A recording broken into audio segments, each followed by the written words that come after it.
अंतर्राष्ट्रीय बाजार में कच्चे तेल की कीमत $115 पर बैरल से $70 पर बैरल आ गई है।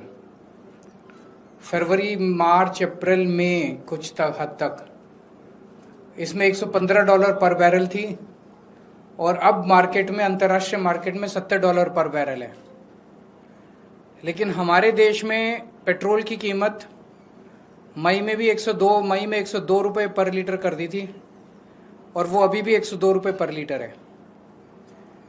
और वो भी E20 की कीमत 102 रुपये पर लीटर है। जबकि अगर कच्चे तेल की कीमत कम हुई है तो हमारे देश में पेट्रोल की कीमत भी कम होनी चाहिए।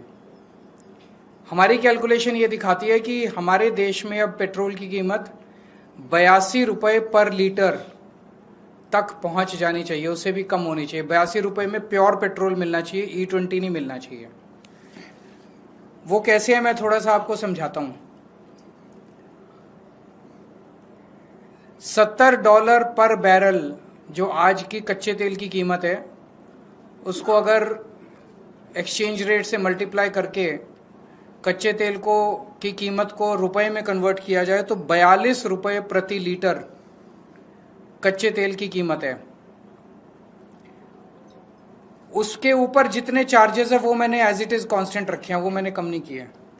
रिफाइनिंग, OMC मार्जिन, ट्रांसपोर्ट 9 रुपये पर लीटर, सेंट्रल टैक्सेस 12 रुपये पर लीटर, स्टेट्स के एवरेज ले लिया मैंने, वैट 25% 16 रुपये पर लीटर और डीलर कमीशन 3 रुपये पर लीटर।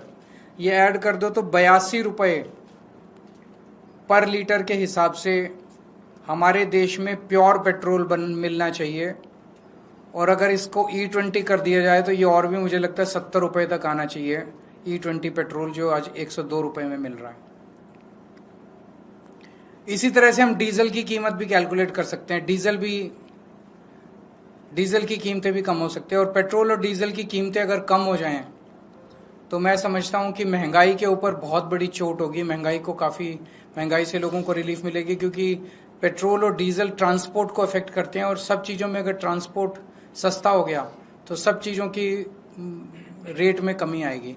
अब सरकार ये कह सकती है जो मैंने हरदीप पुरी जी के बयान सुने हैं कि जब वॉर चल रहा था तो उस वॉर में तेल की कंपनियों को घाटा हुआ, जिसकी भरपाई अब हमें प्रॉफिट करके पूरी करनी पड़ रही है। ये इनका तर्क बिल्कुल गलत है। 2014 से लेके आज तक 6 बार अंतर्राष्ट्रीय मार्केट में कच्चे तेल की कीमत काफी कम हुई है। तो उस वक्त जब इन्होंने बम्पर प्रॉफिट किए थे उन दिनों में, वो प्रॉफिट का पैसा अब ये क्या कर रहे हैं? अब इनको क्या वो 3 महीने 4 महीने जब युद्ध चला उस वक्त का जो थोड़ा बहुत इनको लॉस हुआ वो उससे कॉम्पेंसेट नहीं कर सकते? पिछले साल ही बताया जा रहा है कि 77,000 करोड़ रुपए का तेल कंपनियों को प्रॉफिट हुआ है, बम्पर प्रॉफिट हुआ है। पिछले 3-4 साल से बम्पर प्रॉफिट हो रहे हैं तेल कंपनियों को। तो क्या वो इस्तेमाल नहीं कर सकते इसको सेट ऑफ करने के लिए? वो कर सकते हैं। तो जो अभी हम लोगों से 102 रुपये चार्ज किए जा रहे हैं वो बहुत ज़्यादा है। और मेरी देश के लोगों की तरफ से सरकार को डिमांड है कि आप तुरंत इसको 82 प्योर पेट्रोल अब 82 रुपये प्रति लीटर देना चालू कीजिए और E20 अगर देना है तो वो और भी कम होना चाहिए।